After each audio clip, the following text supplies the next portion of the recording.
Well, thank you very much for that kind introduction. It's very good to be with you today. Someone came up to me as I was sitting down at the front and said he had been at an event I did in this very room where he described it as me driving a coach and horses through the way in which government did procurement.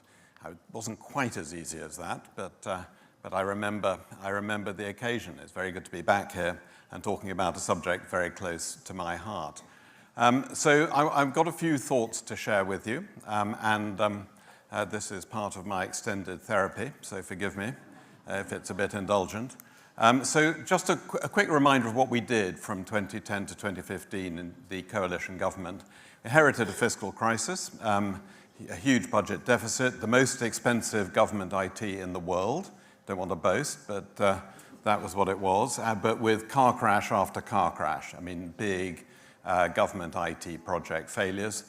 The public were demanding more transparency, and we discovered very poor information flows between departments and across government. That's not at all unique with the work I now do with other governments across the world. That is not at all unique to here.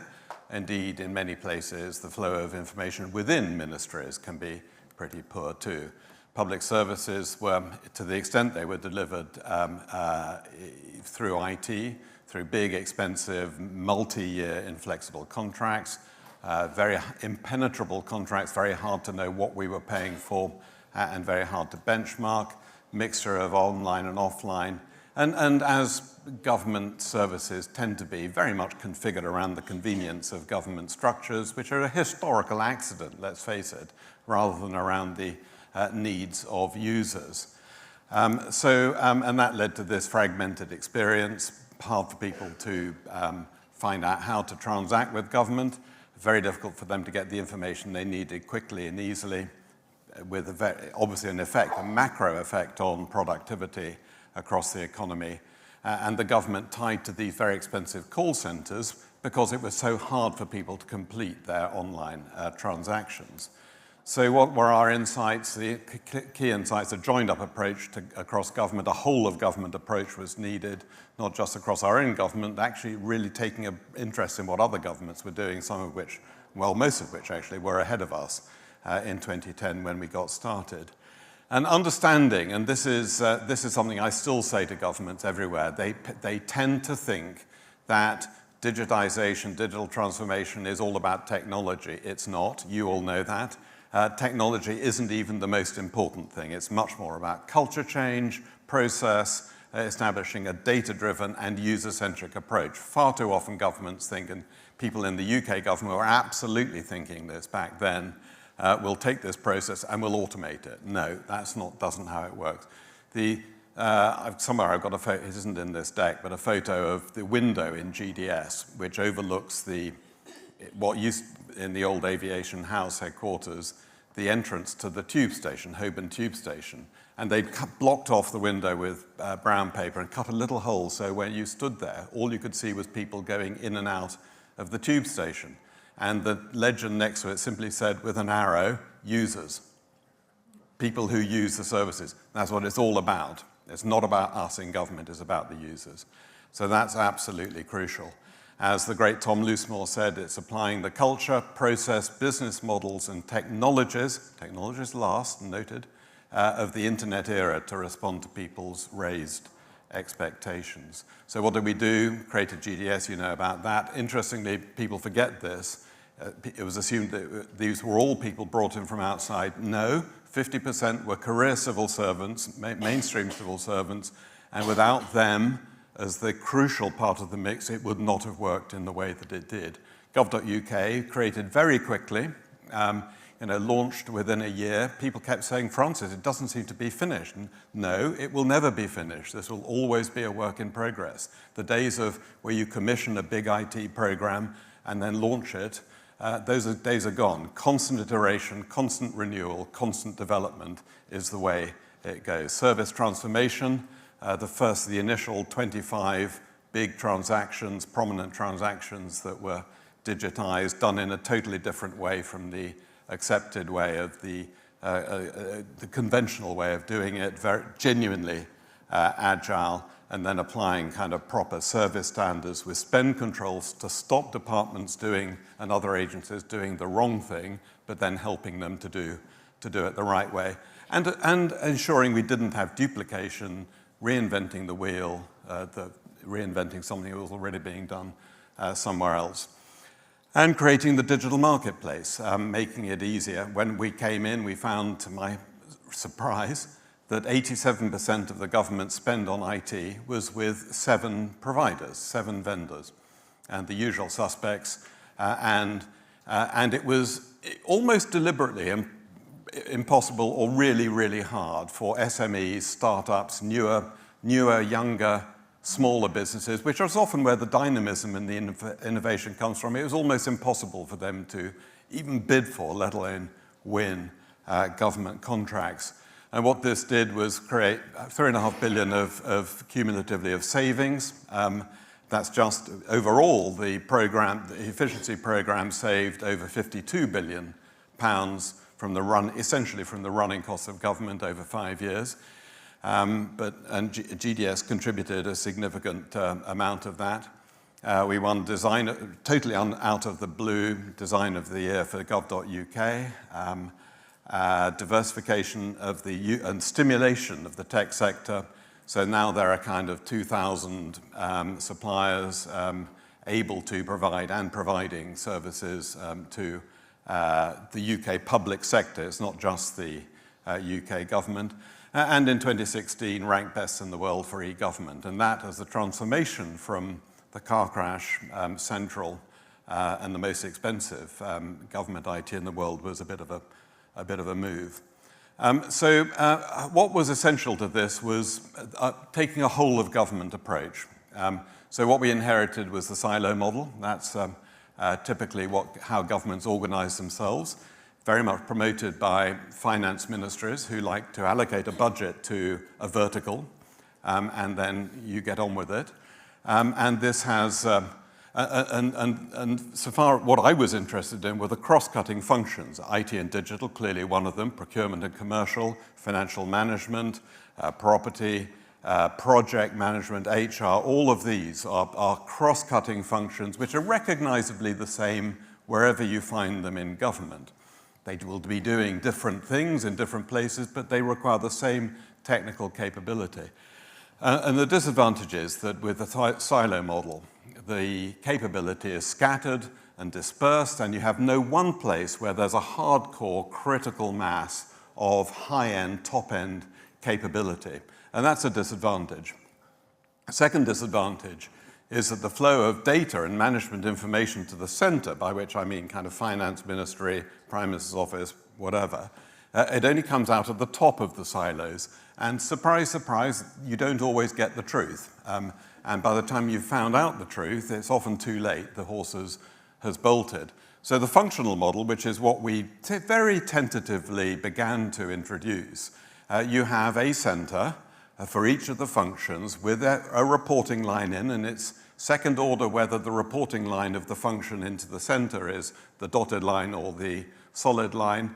It can be different. There are lots of different variants of this, but you've got a much better chance of knowing in something close to real time whether something is on track or not, what is actually happening, how the money is actually being spent, what's it being spent on, because let's face it, all the money gets spent through these cross-cutting functions, one way or another. That's where the money gets spent. The money doesn't get spent actually by policy officials around ministers. It gets spent through the delivery, the operational functions across government. So the functional model, and for the functional model to work, you need three things. You need a leader for the function who has to have high technical credibility and authority, and has to have leadership qualities as well, because you do need to be able to bring people with you, get buy-in, goodwill, all of those good things. But you need to have a leader.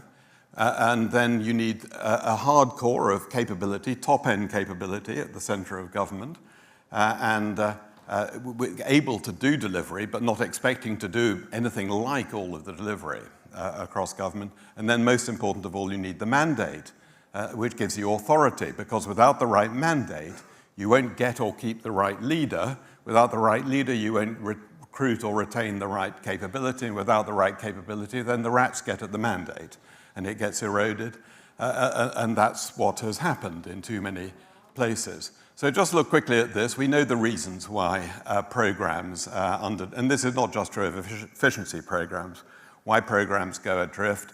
We're all familiar with kind of internal pushback, sometimes political pushback, vested interest resistance. We're all familiar with inertia, and we're all familiar with often the lack of technical capacity, technical capability within a government, where if you run across an unexpected bump in the road, they don't know how to solve the problem to work around it. But the bit I'm adding in here is the Treasury theology. And what do I mean by that? Well, look, the variants of the functional model are how most high-performing, complex corporates operate. The head of procurement for an oil company in Azerbaijan will obviously have a day-by-day working relationship with the head of the firm in Azerbaijan, but a very strong reporting line to the head of procurement overall. And that's how you get kind of whole of organization economies of scale. You maximize the buying power, and you avoid duplication, and all of these things. And this is how modern effective corporates operate.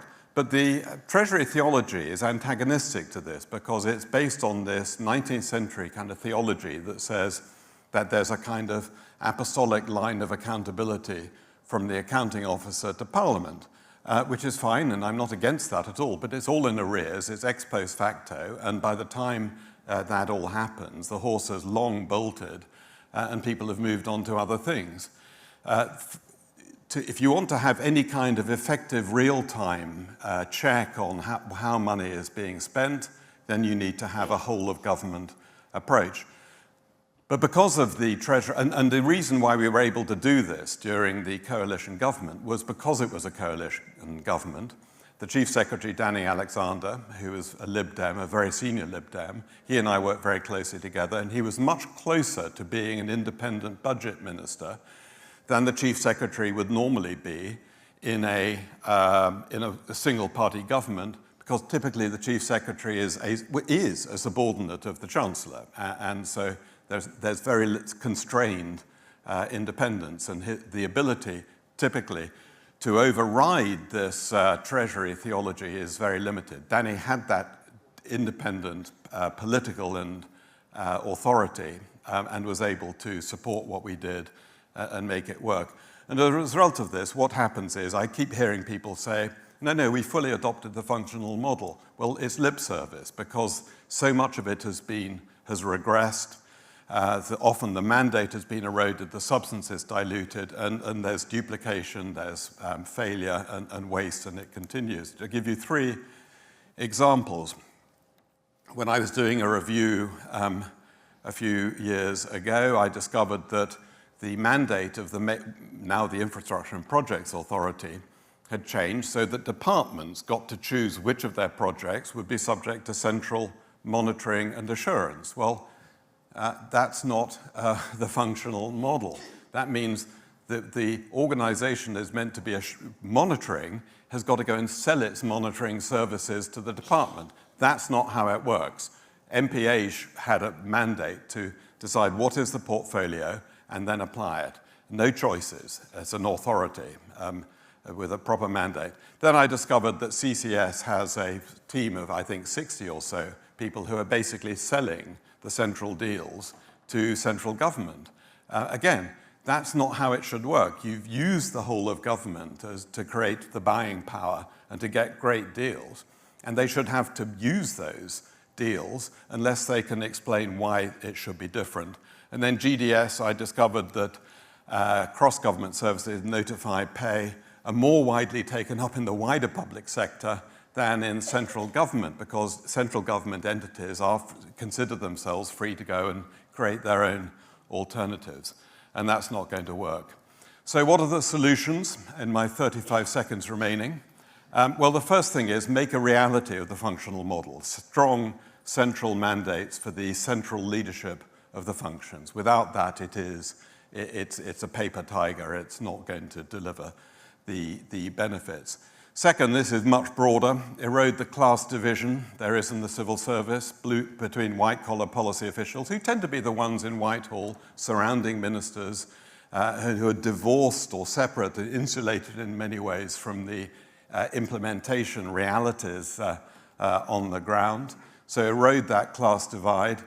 And finally, none of this will happen or be sustained without a dedicated head of the civil service, someone who isn't a part-timer, the chances of the best person to be the Prime Minister's principal policy advisor also being, on a part-time basis, the best person to drive complex change through a really complicated organization, those chances are precisely zero. So a dedicated full-time head of the civil service, someone who has a proven track record in system leadership, which is hard, and successful change management, with real authority delegated from the Prime Minister, who has all of the statutory power vested in him to manage the civil service, but none of that has been delegated to the head of the civil service, which is not what people generally believe to be the case. But a head of the civil service who is then accountable to an external entity, which could be I've recommended a beefed up civil service commission, which reports annually to Parliament. So you get some light thrown in on this, and you get away from the thing which is so odd at the moment in our system. And it's taken me a long, long time to properly understand this thing, which is so odd, which is the only body which scrutinizes in any way the internal operations of the civil service is the civil service itself. And that's not a recipe for success. So I wish you all well in what you do, and in the next phase of this incredibly important journey. A few words of warning. A few years ago, everyone thought blockchain was going to be the answer to every prayer. Now people think AI is going to be the answer to every prayer. These are incredibly important tools which have a lot to offer, but unless we get the basics right, none of this is going to solve the problems of today, let alone the problems of the future. Thank you very much.